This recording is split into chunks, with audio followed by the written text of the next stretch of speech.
Oh my gosh. Okay. I didn't know if any.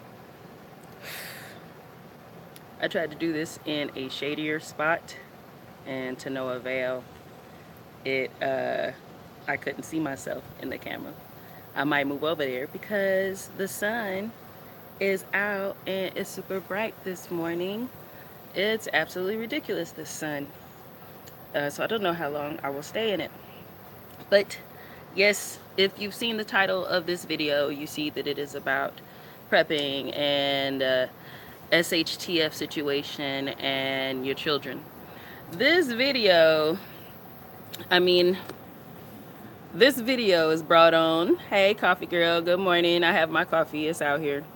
This video is brought about because I was watching this morning, I was watching another channel, and it's a channel called Following Joshua. It's follow with an N at the end and Joshua. And I was watching this video, and I watched quite a few of their videos this morning, and they got some really nice content, some really good content. And I was enjoying them. One of the videos that came on was about a SHTF situation, shit hits the fan situation, and kids. And he was talking about a family, and they've got a family. It's a husband and a wife, and I know that they have a baby. I haven't watched enough videos to know if there are older children, but I know that they have a baby and they are homesteading officially. So he was talking about another family that he was speaking to, and they were talking about their plans, and he just said that he felt like it was unrealistic, the idea that they already have a child, a 7-year-old, they want to have another baby, and how they plan to bug out like 200 miles away from their current location, and how many miles a day that they plan to walk, which is 10 miles a day, you know. And he was just like, he doesn't see that as feasible. And so this video is basically co-signing him. Being Hebrew, I guess my entire adult life, we have done Sukkot. We've done the Feast of Tabernacles, that is. And the Feast of Tabernacles has you camping annually, you know. So you're supposed to go out in the wilderness and dwell in tents. And we've done that often, and I've done that many different ways. I have been pregnant in the tent. I have had a baby in the tent. I have had a toddler and a baby in the tent. I have had a two toddlers and been pregnant in the tent. And then I've had three itty bitty kids in these tents. And you know, doing this annually like that, I think we have to understand that the Most High is, it seems like he's preparing you, you know, for a SHTF situation. He's preparing you because every time you do it, you're going to learn a little bit more about yourself. You're going to learn about a little bit more about what you need to be out there, because you're going to camp for 7 days. This is not a overnight thing. This is not a 2-day camp. You're going to be out there for 7, typically 8 days, sometimes 9 days. It depends on the situation and how far you traveled, etc., etc. So, you know, every time you're going to learn. You're going to be like, okay, so we're not going to do this time. Next time we need to bring more clothes and things like that. So, and we need to have more water so we don't have to leave so often to get water and things like that. So we learned a whole lot camping out annually with Sukkot. And I learned how babies are in these situations and how children are in these situations. And that's just sedentary, not moving camping. You know what I mean? In a tent, and we are typically roughing it. We're not trying to like use the shower situations or anything up there at these sites, and it's usually typically nothing. So if you're not doing that, you know, you probably need to start doing that in your life so that you know what you're going to need in a situation where society is just simply not there, and how to cook over fire and things like that, and what you need to cook and stuff like that, and what clothes you need to have. Because typically, Feast of Tabernacles is a fall feast, and it's usually I want to say September, October, and even though we're down here in Texas and it's hot most of the time, sometimes out there in those tents, the mornings can be very crisp and cold. We were in tents sometimes when it was 40 degrees outside in the morning at least. And, so you learn you need to wear a lot of clothes. You need to have layers on. I would have on my skirts, and underneath my skirts, I would have, sweatpants and tights and all sorts of stuff, just to be able to stay warm, and multiple shirts and all this type of stuff. And we'd be sleeping like that too, keeping your children's heads covered at night. I'm talking about like winter caps covering the ears. So as a mom that was dwelling in tents, I didn't get any sleep with babies. Not to mention the times when I was pregnant, I was already uncomfortable. But please understand, if you are out there in those situations, I'm thinking as a mother, you're pretty much guaranteed to not get any sleep. So think about if you're in a after a post-apocalyptic situation, and you think you're gonna be getting sleep, you're not gonna be getting any sleep. You're already not gonna be getting sleep because of the stress of the situation. And if you're not sedentary and you're trying to move and bug out, you're not gonna be getting sleep because, like he said, you're not in your bed. That's what the guy worried about those kids all night, and I'm getting up and checking on them all night long, So I wasn't getting any sleep. And they were now that they're older, and we go out to our land and we camp. I prefer being in the tent when we're camping. There's a small farmhouse out there, but my family knows I prefer to be out there in the tent. I'm gonna knock out in that tent, and I'm gonna sleep great. Even if we have the roof open, I'm gonna sleep great. So, but that's how it was with little babies. I know a lot of you guys have little children, and just understand you're not going to be getting any sleep at all. The stress of the situation's already going to mess you up on that, and then the fact that you're going to be worried about your children all night, no sleep. Another thing he was talking about was this 10-mile-a-day thing that they were planning on being able to do, and he was saying, and I agree, if you do not have your children involved in your prepping, if you don't have them actively in your discussions on prepping and surviving in any post-apocalyptic situations, if you don't talk to them about these things, please understand, when you get off in there, they're going to be more of a burden than children already are in these situations. So the idea that they're going to be able to up and handle it when you haven't even discussed any of these things with them, that's not feasible. So we have always had these conversations with our children. My daughter used to help me with the actual preps, and I'm pretty sure she still would, but the younger daughter, when I start getting into stuff, she'll help these days. So you keep them involved and you keep them aware, and they'll know what to expect in these situations. The walking. Our husband, there's a little green fly thing on me. Go away. He's not leaving. Our husband had us, oh my goodness. See, and I'm going to move now because of the sun. But he had us this past year walking he had us walking 4 miles a day every morning. We would get up, him, her and I, and our eldest daughter, we would get up and we would walk 4 miles in this neighborhood every morning. And let me try and change my angle. And that was hard. That's one of those things where we weren't that active before. To do that 4-mile walk in the morning, the first few days were okay, but both she and I sustained physical injuries that was causing us to not be able to go. just different things. Like my hip is like, no, you know, I don't know how old y'all think I am, but whatever you think, however old you think I am, my body probably does not agree with you. So, you know, unless you just spot on like that, then great. But my hip was like, no.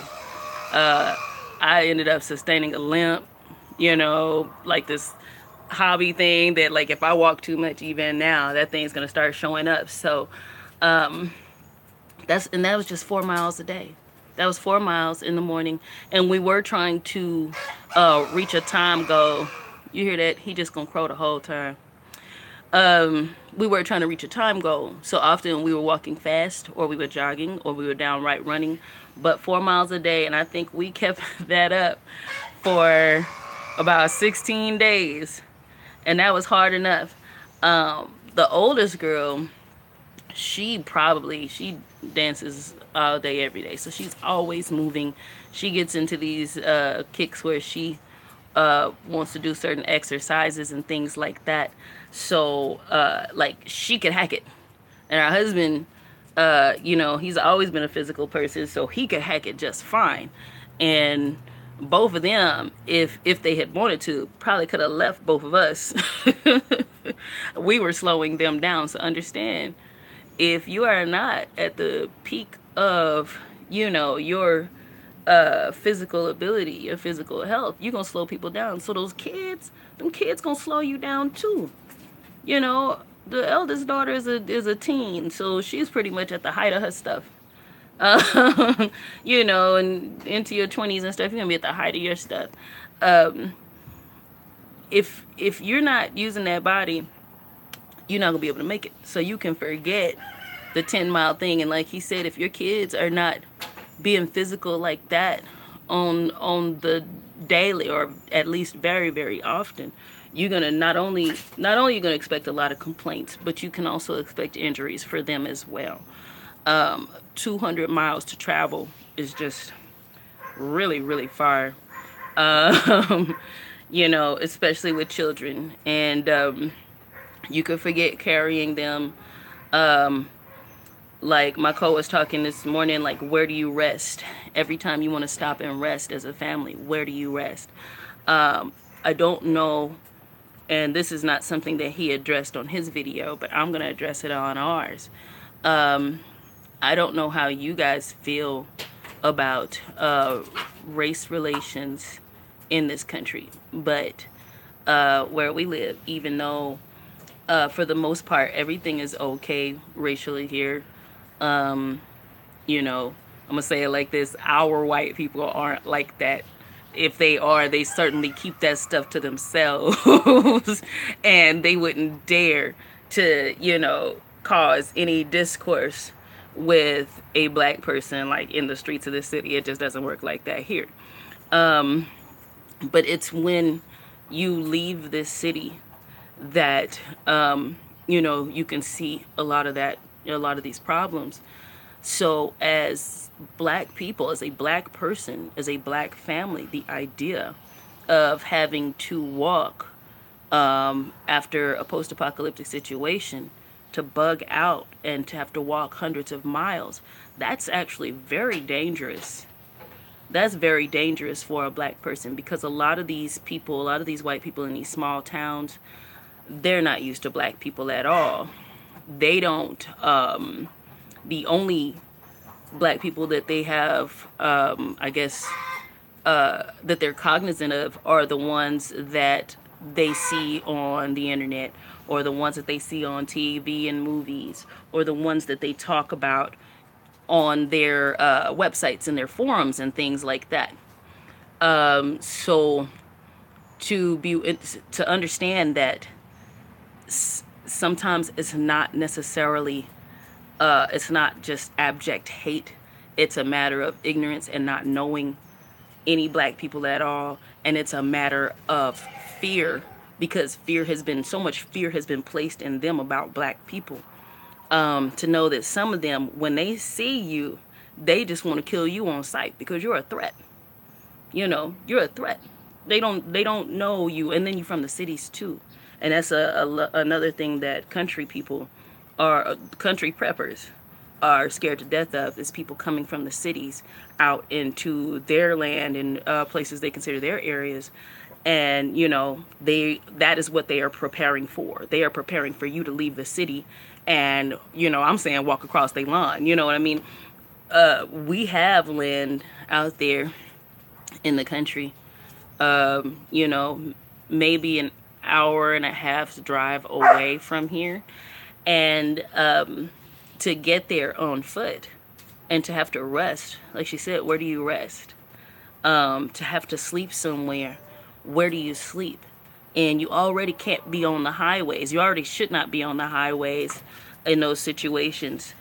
So if we're taking a back way, who are we going to encounter, and how many people are we ourselves going to have to hide from just to get from point A to point B? I see you asking if we do weapons training and things like that. We do, but the best thing to do in those situations is to try to avoid conflict. You know what I mean? If it's brought to you, then okay. But, you know, we would like to do our best to avoid conflict because of the fact that we have children. So to think about them and stuff, we want to, it's probably better to hide and to keep away from people until we get to our town.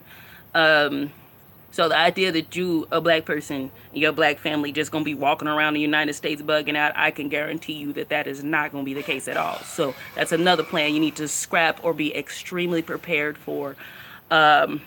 We do have some major rules in this house. When things happen, there is a hierarchy of, I mean, even when things aren't happening, there's a hierarchy here of who you listen to. And everybody listens to our husband. Everybody listens to the daddy, okay? And if he's not there, then you listen to the mommies. And if they're not there, then you listen to the oldest children and so on and so forth. You know, and they know, like, in those situations, you don't deviate from that at all. There is no deviation. There is no time for questions to him when it's like, okay, you know, we see something is about to happen. It's time to get ready to go and pack up. He and I were together for many years before my co came along, and we traveled quite a few places, both via car. So we did some cross-country driving, at least up and down the East Coast and in the South and stuff like that. We did some cross-country driving, and we have flown together to many different places and had stopovers, and I have been pregnant. I have had a baby. I have had a toddler and been pregnant, and I have and traveled in all of these ways of being pregnant and having 2 toddlers and having 3 little children on a plane and all this kind of stuff. So it's one of those things when it comes to having to even just get them through security at the airport, me and him work really well. We work like that, okay? There's not even any talking, okay? Everybody, we taking off baby shoes, you taking off your own shoes, you taking off belts, you taking off kids' belts, you just, you know, breaking down this, da-da-da. There is no talking, and there's no time for arguments. If he says, stop that, go over there and help that kid, I stop, and I go and I help that one, and that's what I do, okay? So we are an effective team on that kind of stuff. And that is the level of cooperation that we intend to have when these things, hi, good morning. Okay. When these things, you know, go crazy or whatever. So, you know, we tell the children if we're going to leave, we're all 3 leaving or something, you know, we'll let them know if something happens, you need to listen to the eldest girl and just do what she says and don't give her any trouble. You know, and they know what to do. We live in Tornado Alley. Kind of. We're probably not fully in Tornado Alley. Dang, it is tornadoes around here all the time. My husband told me what project he was working on, what city it was in. I said, well, I was like, there's nothing out there. It's just tornadoes out there. That's all that happens. But that's where you got to work. Okay. But, you know, so it's often okay. You know, it's stormy and all the adults have to go. The children already know what lamps to get. They know what flashlights to get. They know where to go if things get really bad. They have been taught at length the signs of tornadoes and things like that to be aware. Um, let's see. Coffee Girl said, do we have drills? We don't fully have drills. I've tried to, when it comes to our preps and our medical supplies and everything, I've tried to make everything of the size that people can just grab it and go. As many times as we've gone out to our land and camped, we even with that, we know that, okay, we're here. We stop at the little farmhouse, like I said, and we open that truck. Often we have brought things out there because the intent and the plan is to move out there eventually. So we open that truck, and the children know that they are supposed to get to work. We are all going to get to work. We're going to work together. We don't have any babies in this house anymore. And, you know, we're going to do what we need to do to get from point A to point B with minimal conflict as possible. So when it comes to the preps, I have it where I don't think anything is weighing more than 10 pounds. If it's anything larger than that, you know, the older children and the adults will move it. And I'm not talking about stuff to walk with. I'm not talking about walking. I'm talking about us putting it in a truck and going. You know, but that's how all of our medical preps are separated and things like that. And you just have to grab the little boxes. Just grab the little boxes that they're in, and any child can do that. You just have to tell them, you know, which one is going to do it. So what else? Somebody else asked a question. Let me see. How are we storing water? We are working on that right now. We do the bottled water thing. But we are always talking about water storage. We are always talking about, even here for the house, a slight, what do you call it?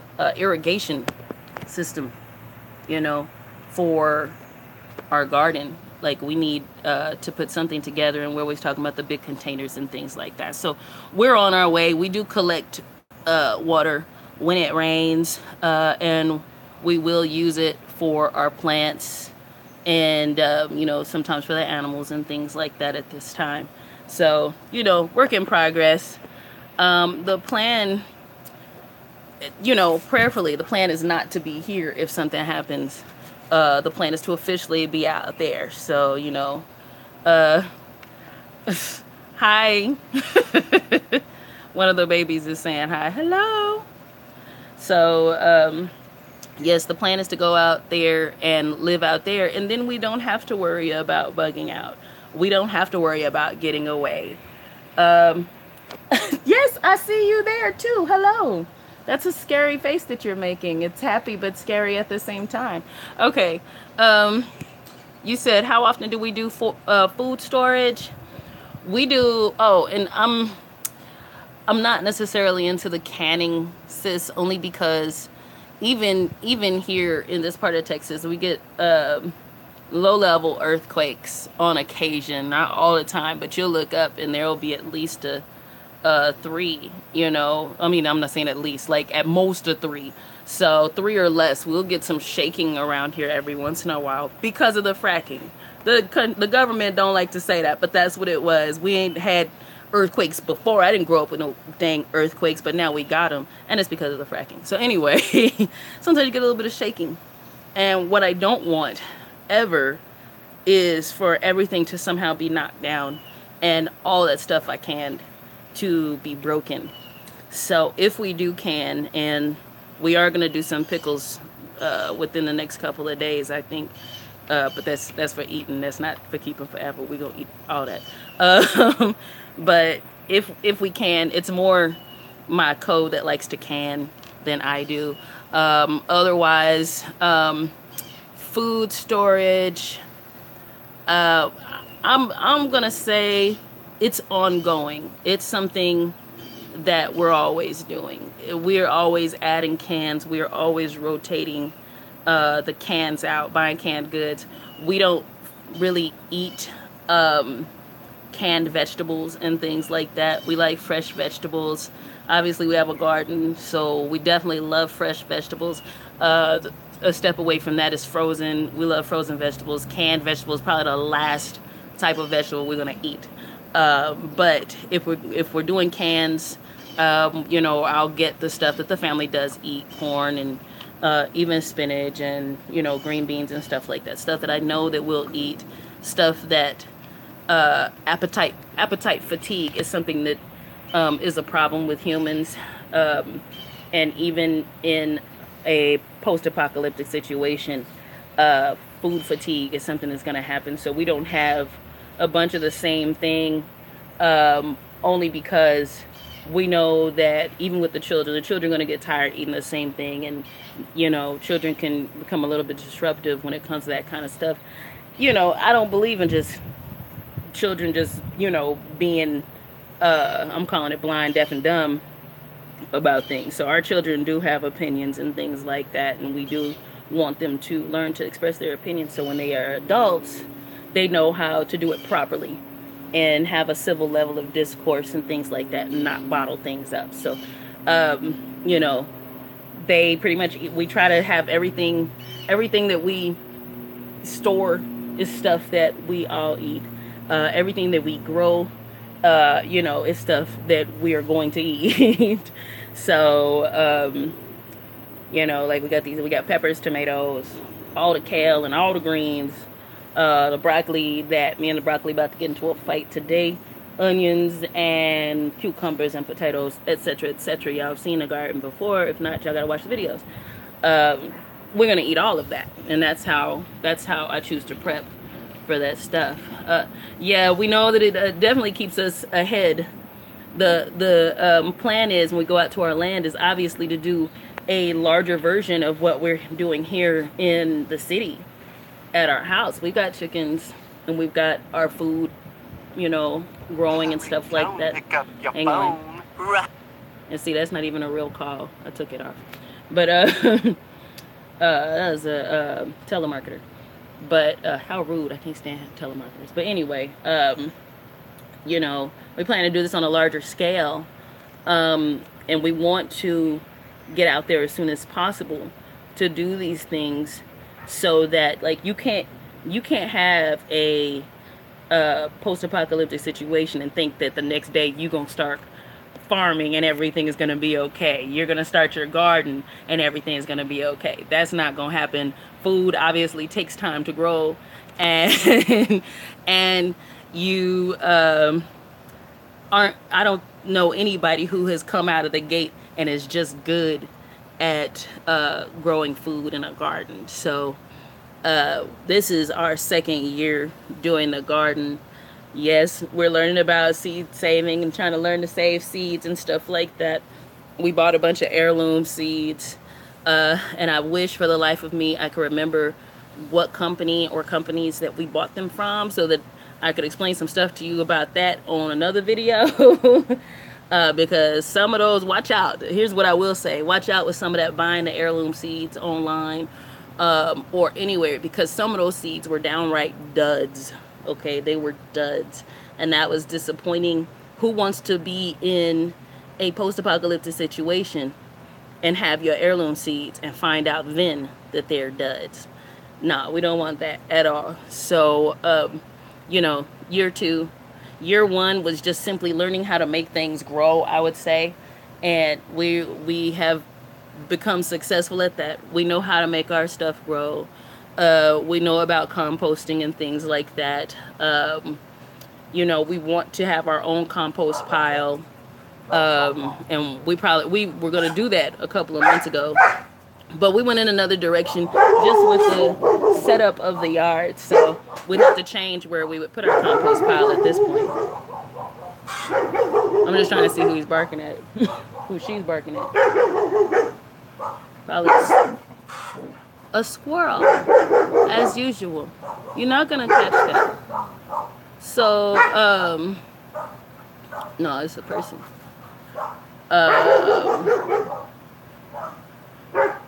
But our yes, you know, we don't do the compost right now, but we know how to make things grow. But this year, the entire thing has been dealing with, what do you call them? Dealing with bugs and insects and things like that. That has been a major problem this year. The bugs like let everybody know, like the bugs let the other bugs know. The bugs were like, they gonna plant a garden there, okay? So get ready when it's time. We finna go feast. And so we've had a lot of problems with bugs and insects. I almost want to call some of that stuff pestilence. We had to deal with pestilence back here and figure out how to get rid of it organically. Get rid of the bugs organically. Get rid of the pestilence organically, you know. Still watching this person. We don't typically have people in the alley, so I'm just trying to figure out what he's doing. What you see.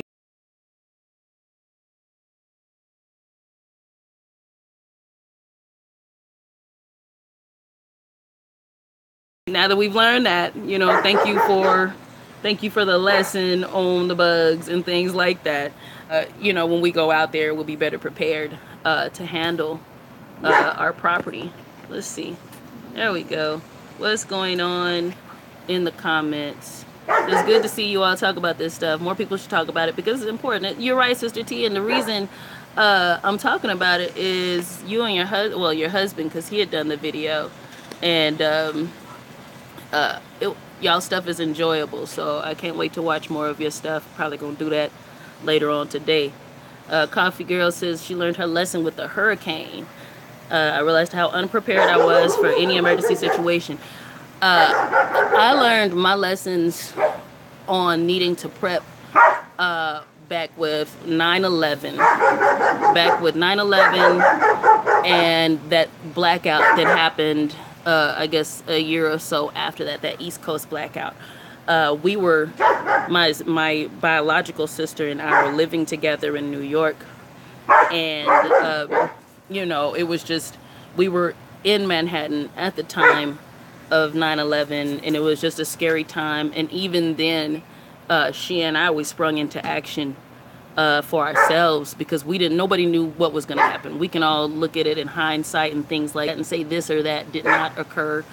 But at the time, nobody knew what else was going to happen after planes were flown into 2 buildings, you know, in this major city.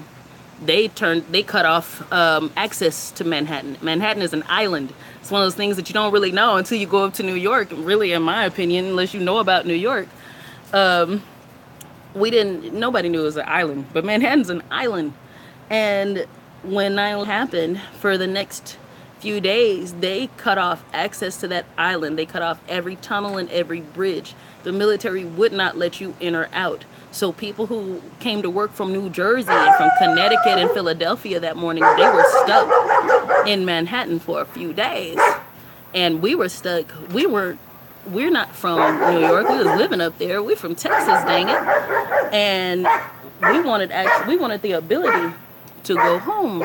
And we couldn't even have that, you know, in Manhattan that day. Plus all the stores closed, and the depression of the entire state at the time, the depression of Manhattan at the time of that situation happening. Stores closed and were closed for days. Banks closed and were closed for days. So we hurried up that morning after when the second plane hit, and we ran out and pulled our money out of the bank as much as we could. And that was before the banks had even opened. The ATM was open though. There was already a line. We were some of the last people to get what money we could out of each of our accounts, which was probably $200 a piece, you know, with a maximum on the ATM cards and everything. That's how much we could get out. You know, we took that and we ran over to the grocery store and bought a bunch of canned goods. We talking about last minute scrambling. We're scrambling, and other people aren't scrambling yet in that situation. Everybody's still in shock, and I mean, the towers haven't fallen yet. Everybody's still going about their morning. So the people at the grocery store are people that were there for their mornings. No, not us. When that second thing happened, when that second plane hit, we looked at each other. We was like, this is not an accident. As far as we concerned, this is not a drill. We got to get our stuff together. We got to fill up our backpacks. We got to make sure we have water. We got to make sure that, like, we spoke to our mom because she had been calling us from Texas trying to see if we were okay. We got to, like, see if we can walk out of here. And we went out on the George Washington Bridge with all the other people from the neighborhood who had come outside, and we were looking down there at the downtown part of Manhattan and watching, you know, this smoldering mess that's down there now. It was nothing but smoke down there. We were looking at that, and everybody's like, wow, wow, wow. You know, we're talking to other people. And then from the Jersey side, here comes the military with their semi-automatic weapons, and they're yelling something at us, and we can't hear them. We can't understand what they're saying because they stopped traffic. They stopped the driving on the bridge already. But they're saying, get off the bridge. We're saying, what? Get off the bridge. Huh? What are they saying? Get off the bridge as they got closer, or we will shoot you. Oh, so that's what they were saying, right? So let's get off the bridge before the military people shoot us because they don't know who did what. So we get off that bridge, we go back into the neighborhood, and we're stuck. There is no leaving from Manhattan.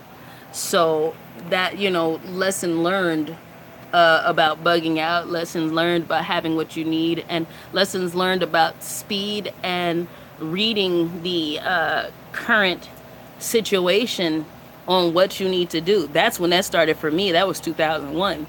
After that, and then that dang blackout. Oh my goodness, because we were, me, my husband, who at that point was my new husband, and my sister, we were in 3 different places, and all of us had to find our ways back home in varying degrees. And I walked from Chinatown to Crown Heights, Brooklyn. I was on foot the entire way. So I walked across the bridge, and I was alone. But that day I happened to have tennis shoes in my bag, and I happened to have 2 bottles of water with me because me and him, we were supposed to fly out and come down and visit my mom and dad. So I had water and I had shoes coming from an office where I had on heels and stuff like that, on dress shoes. And that in itself, it's amazing sometimes how the Most High do you, because I could have been walking without those things. I saw a lady, a little white lady, trying to get across that Brooklyn Bridge in some high heels, and people were laughing at her because she was tipping so fast across that thing. And it's like, people were laughing. It was funny. But she was in a bad way. And as you went along this route from Chinatown to Crown Heights, where we were living, they were selling flip-flops and slippers. Like, you know, the businesses are like, yeah, like, put this outside. Now they selling it now because of the blackout happening. The prices went up. Those 99-cent flip-flops, you know, that dollar water, that it was $1 when you left Chinatown and got on the bridge. When you got off the bridge, that stuff was $3. When you went into Brooklyn Heights and downtown Brooklyn and stuff, it was, you know, $5. It was $9, and so on and so forth. They are price gouging. They're price gouging through a major event. So, and they were scolded. Like, the government scolded them. So they probably don't do that again. I think they might even pass laws to make that against the law. But when law is gone and people got stuff to sell to you that you need, please understand, people are going to price gouge. How rude. But I had 2 bottles of water, and they must have been pretty full, and it was hot. So I had my 2 bottles of water, and I had my tennis shoes. I made it home first. And you know, it's already not really air conditioning in New York. So, you know, yeah, supply and demand. It was hot. And and cell phones, all that stuff stopped working because the system was inundated with calls in and out of New York. So, and cell phones were new, and there weren't enough towers and all this kind of stuff. So nobody's cell phones were working. We had one person in our 4-story building who had a cell phone that happened to still work. And there were pay phones still around at that time. So we still had to go down in order to call our family in Texas and let them know we were okay. We still had to walk down to the corner and stand in line for that pay phone. And if you wanted to use sister's phone in the apartment building, you had to give her something for that, and she let you use the phone, because back then, you know, minutes were costing. So you know, it's one of those things that teaches you to always be prepared, always walk with some water, have water in your vehicle, have water on your person, always have some second set of shoes if you're working in a corporate environment, have your tennis shoes at your desk, have them in your car, something, you know, and you know, just that way you're ready. Those two basic things, water and some decent tennis shoes, is what saved my feet and saved my pocketbook, because it was a temporary situation. All the power was back on by day 4, I want to say, and that was temporary, but it was still hard. You know, it wasn't easy. So, all right, I'm gonna be done. The eldest boy has come out, and he's sitting here chilling, listening to me, and you know, we got to get back on our family grind. So I just wanted to talk about that. And I'm gonna be following Yeshua's other videos, because that resonates with me. You know, it's Sister T. You see, her husband's name is Following Yahshua, like right above you. That's their channel. So just go to their channel through his name, because he's writing from the channel, and you'll see all their videos. I don't know if they're affiliated with Straightway or not, but they're very similar to Straightway Community in the way they dress and the topics that they tackle. So enjoyable stuff. All right, y'all. Have a good day. Have a good weekend. Shalom.